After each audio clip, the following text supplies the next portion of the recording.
Collègues, la parole est à Madame Berthelot.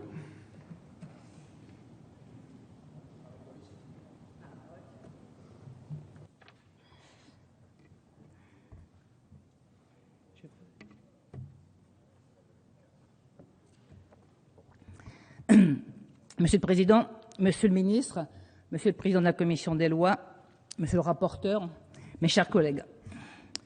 L'examen de ce projet de loi portant diverses dispositions relatives aux Outre-mer me donne l'occasion de vous faire partager le désastre que subissent nos compatriotes guyanais à 7000 km de cet hémicycle et de vous présenter une première réponse législative qui, bien que satisfaisante, ne peut être considérée comme suffisante.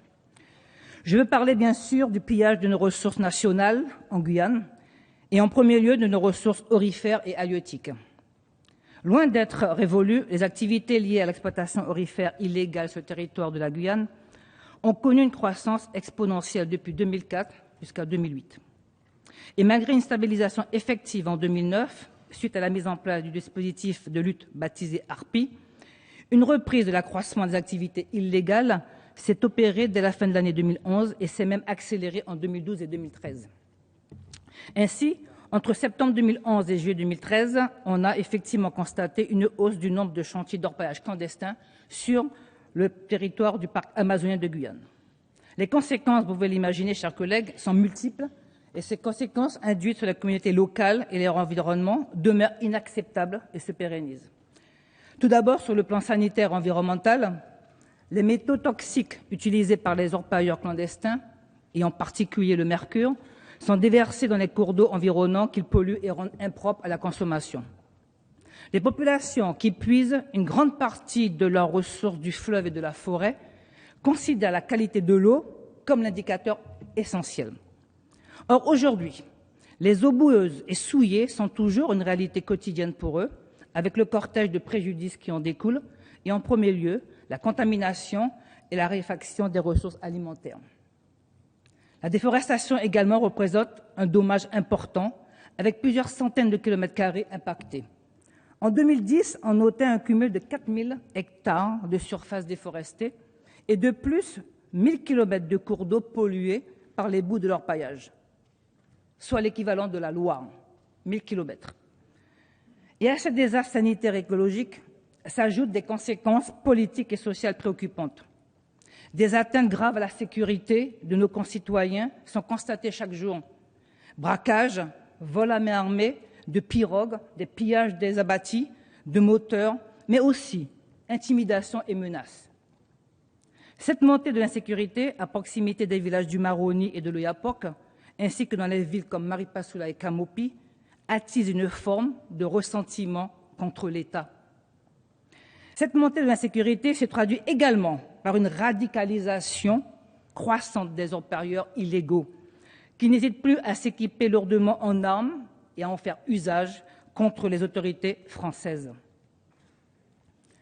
Depuis 2011, pas moins de 40 atteintes aux forces de l'ordre ont été recensées, avec, comme triste point d'orgue, la mort de 2 gendarmes le 27 juin 2012. Les désastres liés aussi à la pêche illicite sont également conséquents et préoccupants. La zone économique exclusive de la France, au large de la Guyane, représente une surface de plus de 130 000 km². Par sa richesse en poissons et crevettes, elle revêt une importance particulière. Si ce n'est en droit, mais dans les faits, ces frontières sont contestées par les innombrables infractions des bateaux de pêche surinamiens, guyanais, vénézuéliens et brésiliens. Faisant fi des règles et restrictions édictées par l'Union européenne, concernant notamment les zones de pêche autorisées, la longueur et la taille des filets, les pêcheurs illégaux menacent directement et viennent piller donc les ressources halieutiques et menacer la reproduction des espèces. Ils concourent de manière déloyale les pêcheurs légaux guyanais qui voient leur productivité diminuer d'année en année. Pour vous donner un ordre d'idée, mes chers collègues, le volume de la pêche illégale représenterait 3 fois celui de la pêche légale. Rien que depuis le 1er janvier 2013, 48 tonnes de poissons ont été saisies et plus de 150 km de filets, pas aux normes bien sûr, ont été détruits.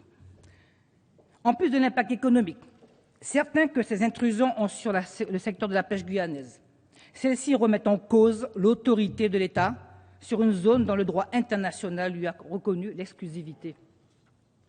Monsieur le Président, Monsieur le Ministre, mes chers collègues, vous l'aurez compris, ce qui se joue sur les bords des fleuves Maroni et Oyapock, jusqu'aux confins de notre forêt amazonienne et au large de nos côtes, c'est aussi et surtout le maintien de notre souveraineté nationale.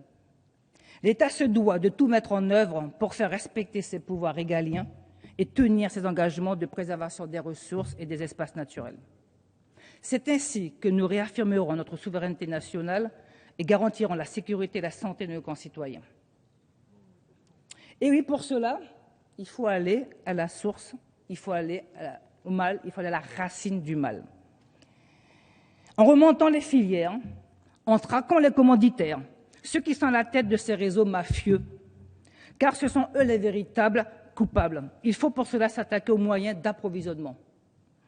C'est l'objet de la proposition de loi visant à lutter contre l'orpaillage illégal et la pêche illicite que le groupe socialiste républicain et citoyen a adopté en janvier et que la commission des lois a voté dernièrement et a inscrit au projet de loi que nous examinons aujourd'hui. Je voudrais ici, Monsieur le Président Jean-Jacques Urvoas, vous remercier de votre appui et préciser, comme l'a dit le collègue de Nouvelle-Calédonie, la connaissance du terrain. Rien ne vaut cela pour convaincre nos collègues. Donc, j'espère que d'autres collègues comme vous auront l'occasion de venir en Guyane pour se rendre par eux-mêmes des vraies réalités de ce territoire.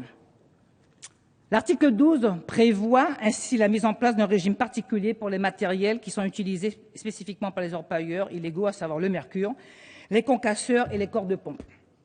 Ce régime s'insère dans les dispositions législatives particulières de la Guyane dans le Code minier.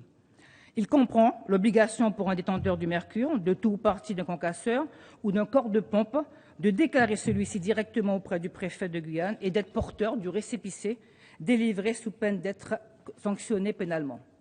L'objectif de l'article 13 de ce projet de loi vise à compléter, sous certaines conditions, l'arsenal répressif du Code rural et de la pêche maritime en instituant une peine complémentaire de destruction immédiate des navires ayant servi à commettre l'infraction de pêche illégale dès lors qu'il ne relève pas de la souveraineté d'un autre État, c'est-à-dire qu'il soit dépourvu de pavillon ou sans nationalité.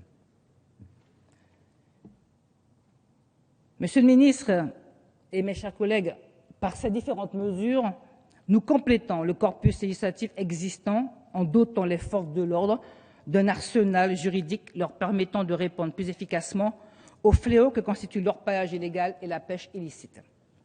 Pour enrichir et compléter cette première réponse législative, le gouvernement a mandaté une mission interministérielle qui a rendu un rapport sur l'orpaillage illégal et la pêche illicite. Les conclusions et propositions qui en découleront dans les prochains mois sont déjà très attendues par nos compatriotes en Guyane. Elles permettront d'orienter et de préciser l'action de l'État sur ces deux fléaux. Je serai vigilante aux solutions préconisées. Je suis convaincue que des mesures pertinentes et efficaces seront appliquées. L'amendement que je vais vous présenter dans quelques minutes s'inscrit pleinement dans les recommandations de ce rapport. Cet amendement propose de permettre à la police judiciaire de pouvoir bénéficier du régime spécial de procédure applicable à la criminalité organisée. Pour terminer, mes chers collègues, Monsieur le Président, Monsieur le Ministre, le combat contre l'orpaillage illégal et la pêche illicite est également lié à une meilleure structuration de l'exploitation des ressources aurifères et halieutiques. Les apports législatifs seront complétés à l'occasion de la réforme du Code minier. Cette réforme permettra de fixer un cadre plus clair et plus serein pour exploiter ces ressources au service de notre territoire et de son développement économique dans l'intérêt de la France et des Guyanais, mais aussi dans le respect de l'environnement. Je voudrais là rejoindre complètement le collègue Gabriel Serville qui s'est adressé à vous avant moi et dire que les réponses aussi que nous devons apporter passeront aussi et surtout par un renforcement de la coopération transfrontalière avec nos voisins du plateau des Guyanes et en premier lieu avec le Brésil et le Suriname. Cette coopération doit être à la fois politique, policière et judiciaire, mais aussi économique et sociale. Car c'est en développant de manière équitable et concertée nos bassins de vie que nous lutterons plus efficacement contre ces fléaux et que nous garantirons un environnement harmonieux à nos populations. Je vous remercie. Merci.